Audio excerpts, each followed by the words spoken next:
It's the Cavaliers Basketball Club Podcast. It's basketball time at the Cube. It's over! It's over! The 52-year drought is over! The Cavaliers have won the NBA championship! Cleveland, this is for you! Mitchell goes to the basket and buries Cornette. Garland high steps over the timeline, stumps on a dime, hits the three. Darius Garland has been unreal here in the fourth quarter. Jack clock down to 5. Lillard blocked by Mobley. Oh my! Take his home. Challenge Allen, and Allen said no. Get that big stuff out of here.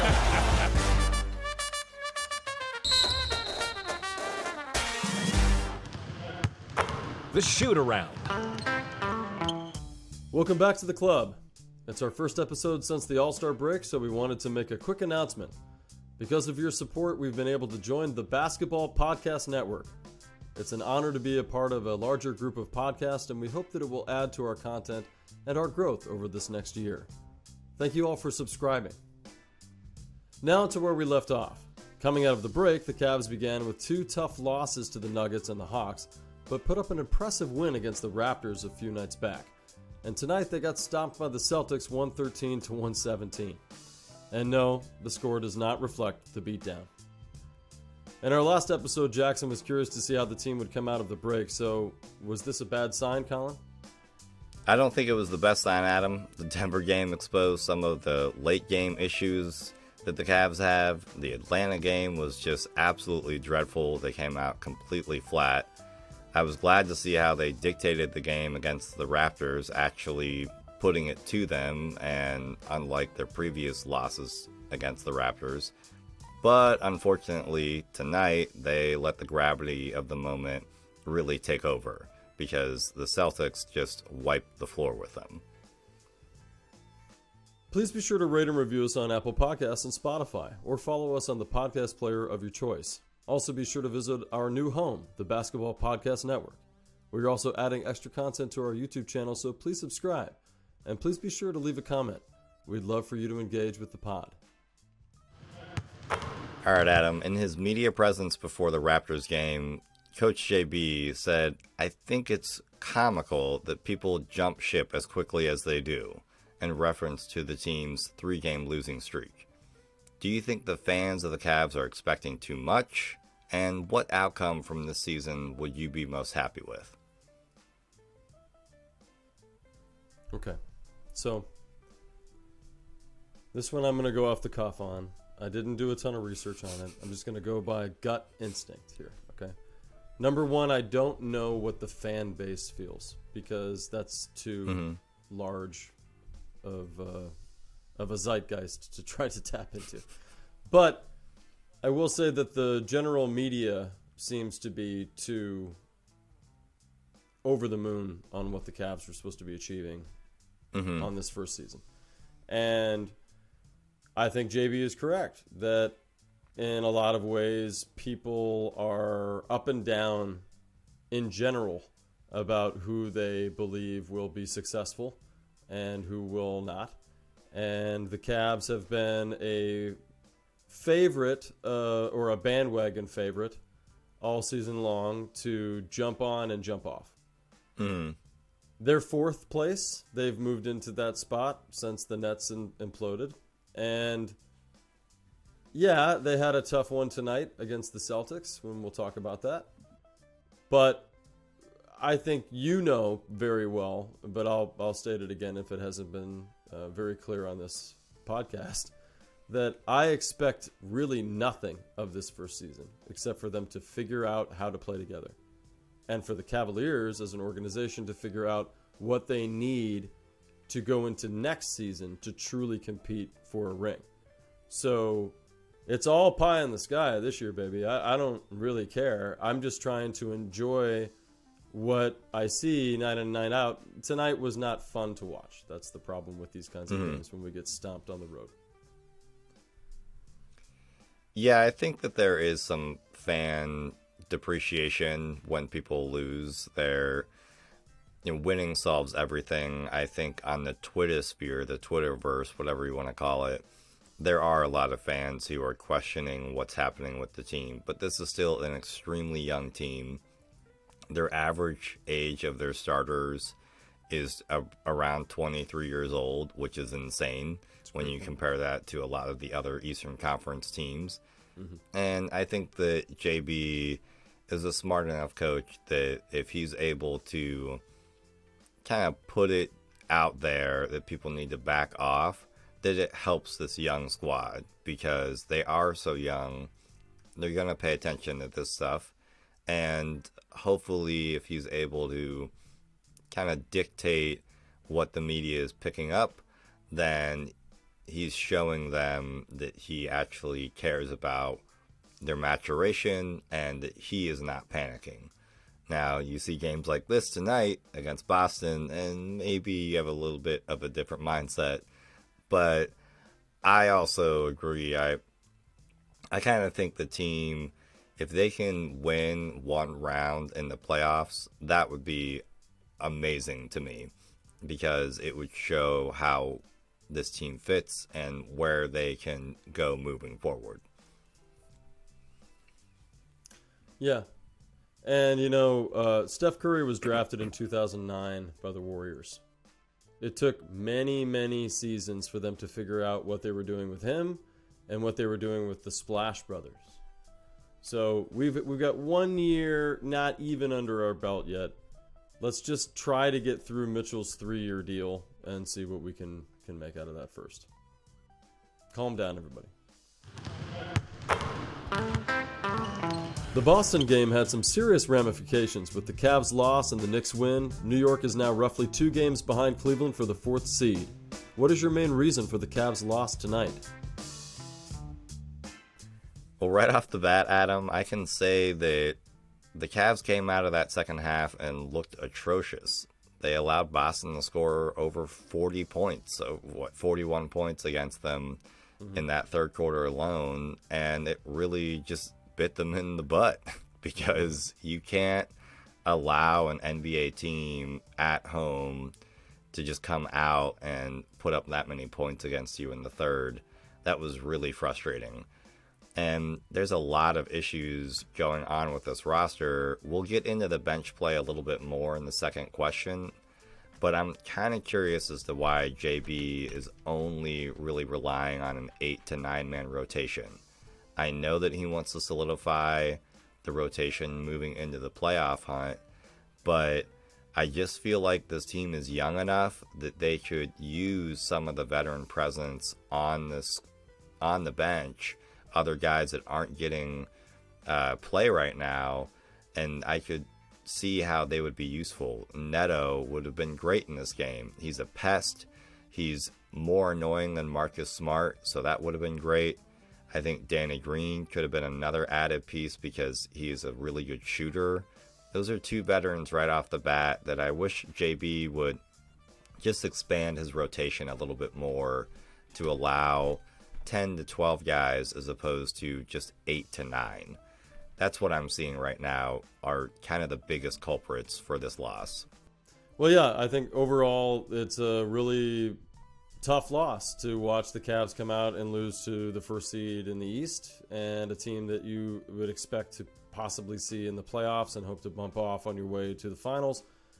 This is not the way that you want to play them. And the fact that some of the most glaring statistics that come my way to me is that we allowed 50% shooting across the board and 82% from the free throw line. They went to the line more often than we did. They had more rebounds. They had more assists. They had more blocks. They even had more turnovers, which normally would benefit you. So, I think that I'm a twofold kind of person about this position. I don't really know what JB's thought process is at this point in the season. Is he thinking about this year? Or is he thinking about the next couple of seasons? Is that the way even a head coach is supposed to think? I don't know. But part of me understands why tonight Donovan Mitchell and Garland both had 40 minutes or more out on the court. Mitchell with 44 and Garland with 41.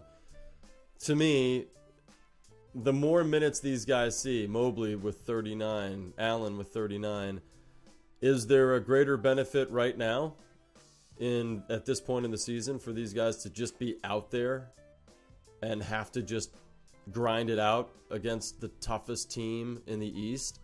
So from a wins-loss perspective, from a fan perspective, no, these games suck.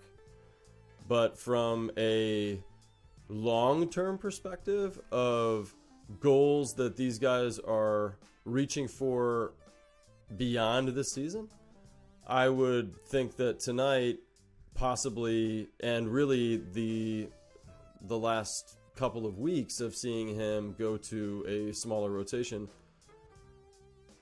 I wonder if he just thinks, hey, this season is about getting the guys that I think are my core the most time that they can out on the court together, because we all know they've scrapped in every major sport, but especially basketball, they've scrapped the amount of practice time these guys get as the season goes on. So really the only time they're going to get together is out on the court. So that's my answer so far. What do you think?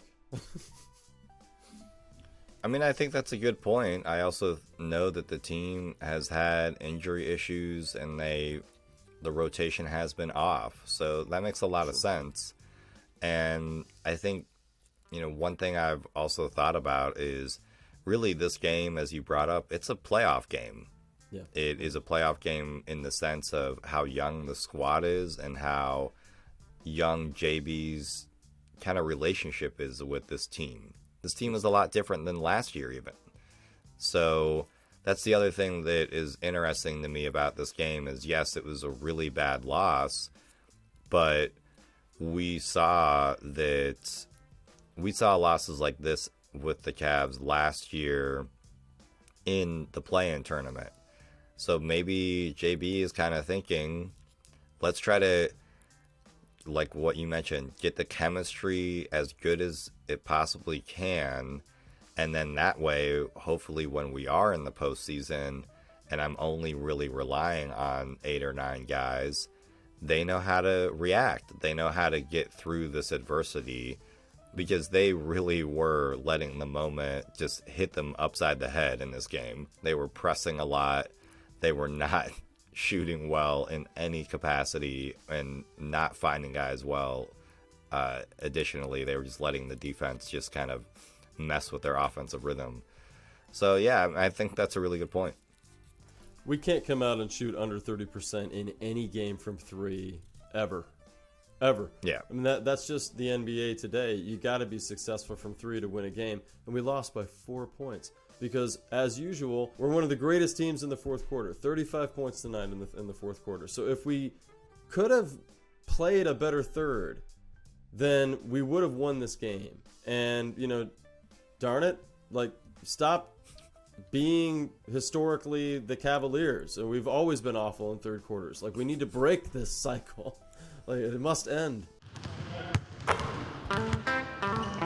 The Cavaliers are mainly relying on the 4 core players of Allen, Mobley, Mitchell, and Garland.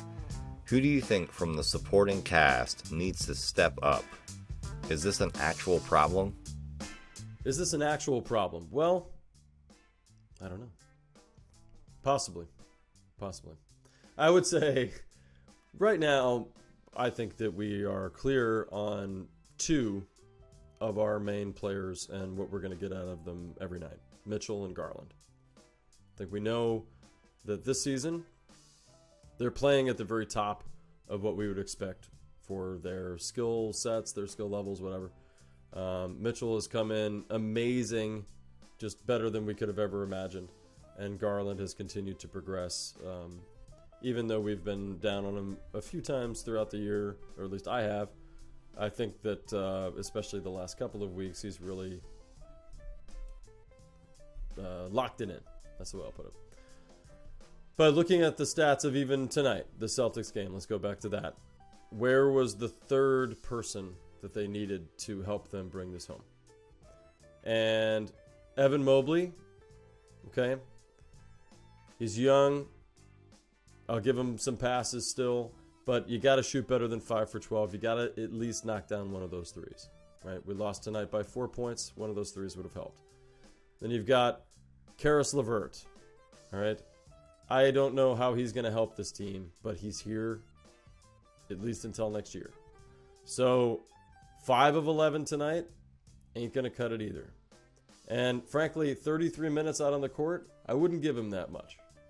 I don't quite understand why JB continues to pass minutes his way when, as you stated in the last question, where's Danny Green? No minutes tonight at all? You know, the previous games that he's played, he's at least come in and been 50% from 3. He got 1 for 2 from 3 every game he's played for you.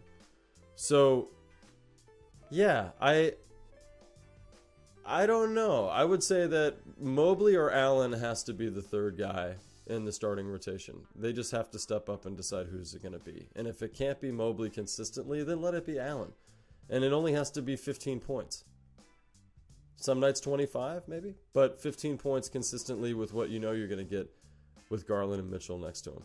And then, yeah, the bench play, they've got to figure it out. And if JB's going to play less guys, then it's going to have to be Jetty. It's going to have to be Karis.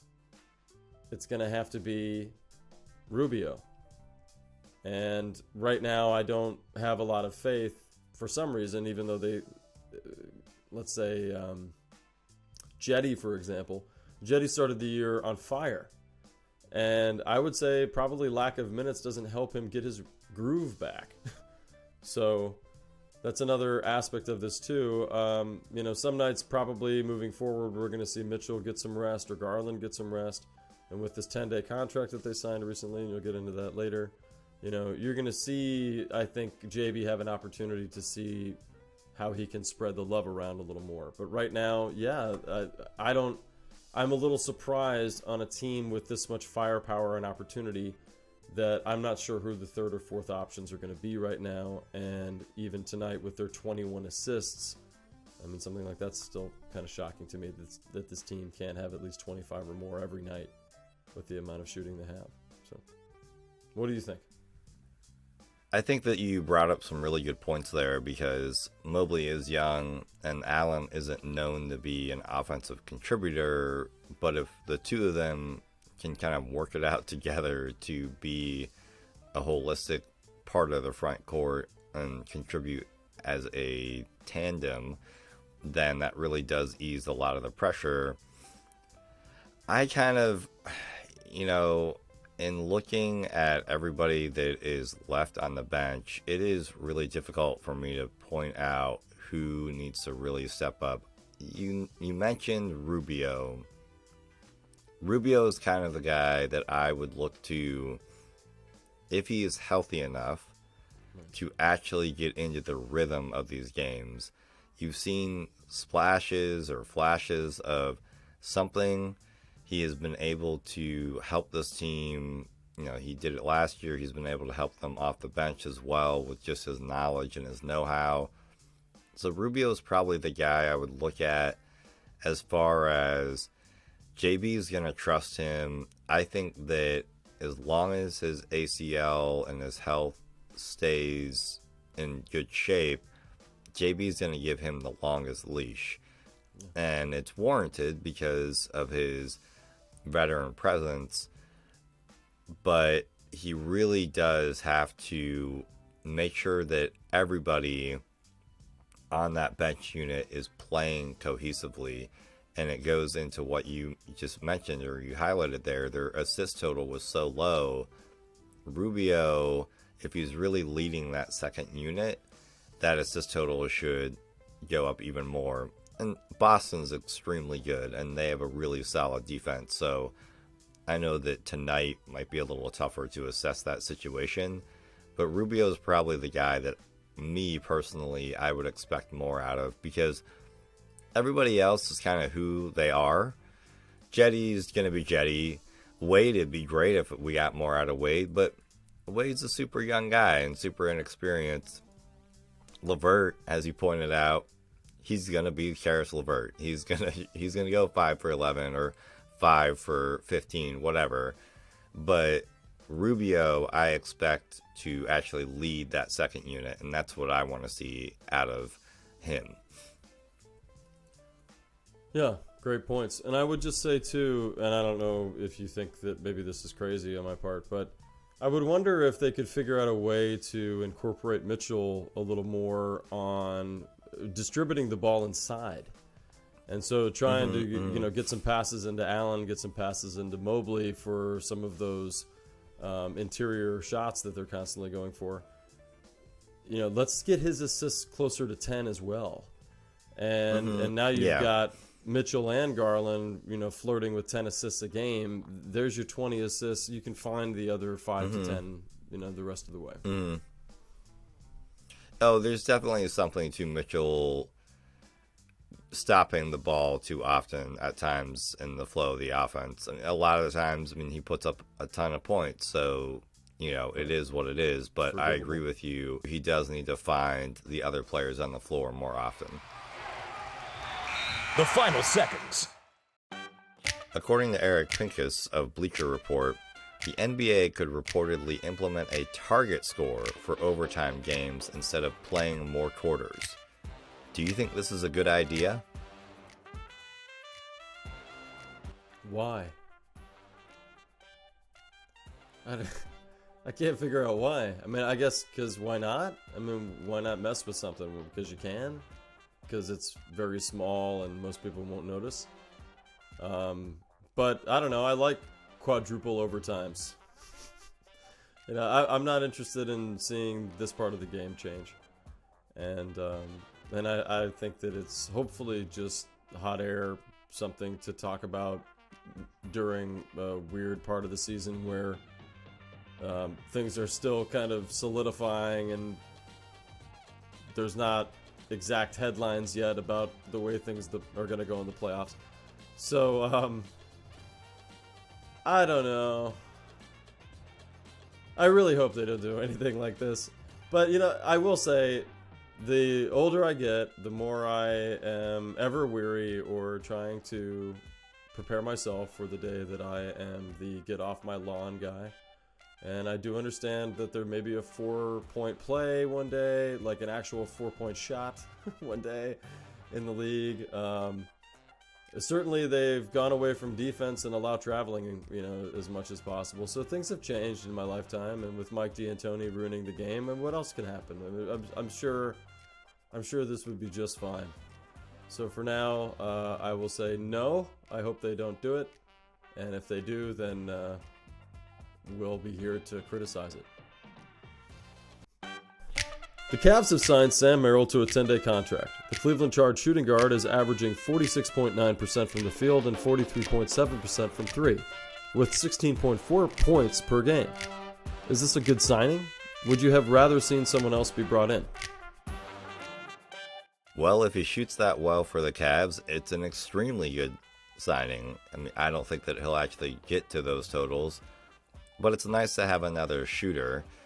It is a little curious, though, because you have Dylan Windler on assignment, and it seems like Isaiah Mobley's been pretty solid from three as well.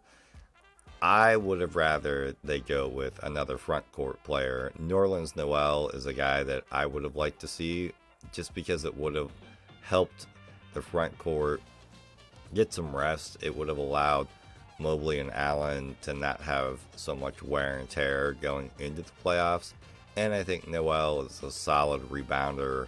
So if you do have those off nights, you could have a guy who really, actually gets on the boards and allows the team to dictate the game in that capacity. So I would have maybe gone with a veteran as opposed to taking a flyer on a shooter from the G League. Thank you for listening to the Cavaliers Basketball Club podcast. Let's go Cavs!